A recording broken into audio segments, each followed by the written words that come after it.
Hi friends, எல்லோரும் எப்படி இருக்கீங்க? Good morning. இன்றைக்கி எங்கள் வீட்டில் என்ன மெனு அப்படின்னா, கப்பை குழச்சிட்டு தேங்காய் துவையல், lemon rice with potato fry, அப்புறம் கீரை கடையல். இதுதான் இன்றைக்கி எங்கள் வீட்டு லஞ்சு, பிரேக்ஃபாஸ்ட்டு எல்லாமே. எல்லா மனுஷனும் கொள்கைன்னு ஒரு விஷயத்தை கடைபிடிப்பாங்களா என்னென்னு தெரில. கொள்கைன்னொன்னே பெரிய அளவுலலாம் ஒன்றும் இல்லை. மேக்ஸிமம் ஹவுஸ் ஒய்ஃப் எல்லாருமே ஒரு கொள்கையை ஃபாலோ பண்ணுவாங்க. நைட்டு சீக்கிரமாக தூங்கிட்டு காலையில் எழுந்திரிச்சி எல்லா வேலையும் கடகடன்னு முடிக்கணும் அப்படின்னு எல்லாருமே நாள் நைட்டே நினைப்பாங்க. ஆனால் அன்றைக்கி என்ன ட்விஸ்ட்டுனா, அன்றைக்கி நைட்டு நம்ம சீக்கிரமாக தூங்கணும்னு படுப்போம் பாருங்கள், அன்றைக்கி தூக்கமே வராது.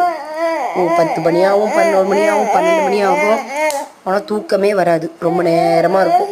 சரி, ஒரு 2 மணிக்கு 3 மணிக்காவது தூக்கம் வந்துருச்சா, சரி காலையில் எப்படியாவது எந்திரிக்கணும்னு நினைக்கிறப்ப ஒன்று லேட் பண்ணிடுவோம், இல்லைனா சீக்கிரமாக எந்திரிச்சிடுவோம். ஒன்று லேட்டாக எந்திப்போம், இல்லைன்னா தூக்கமே வராமல் சீக்கிரம் எழுந்திரிச்சிருவோம். அப்படி சீக்கிரம் எழுந்திரிச்சா நம்ம என்ன பண்ணுவோம் தெரியுமா? அன்றைக்கி அது என்ன கொள்கையோடு நம்ம எந்திக்கணும்னு நினச்சோமோ அந்த வேலையை மட்டும் விட்டுட்டு மற்றபடி உட்காந்து ஃபோன் பார்த்துக்கிட்டு இருப்போம். ஏன் தெரியுமா? அன்றைக்கி நம்ம என்ன செய்யணும்னு நினச்சோமோ அந்த வேலை நடக்கவே நடக்காது. உங்களுக்கு எத்தனை பேருக்கு அது மாதிரி இருக்கும்னு எனக்கு கமெண்ட்டில் சொல்லுங்கள்.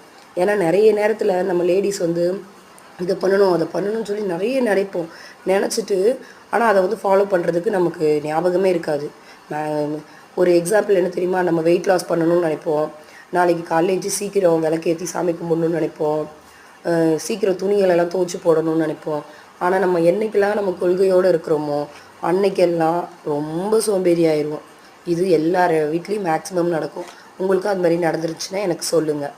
எனக்கு அது மாதிரி தான் இன்றைக்கி நடந்துருச்சுங்க. நிறைய பேர் என்னுடைய வீடியோஸ்லாம் பார்க்குறீங்க, ஆனால் எனக்கு சப்போர்ட் பண்ண மாட்டேன்றீங்க. சப்ஸ்கிரைப் பண்ணுங்கள். எனக்கு வியூஸ் நிறைய போகுது, ஆனால் அந்தளவுக்கு சப்ஸ்கிரிப்ஷன் ஏறவே இல்லை. நீங்கள் எல்லோரும் மனசு வச்சிங்கன்னா எனக்கு சப்ஸ்கிரிப்ஷன் அதிகமாகும். தேங்க்யூ.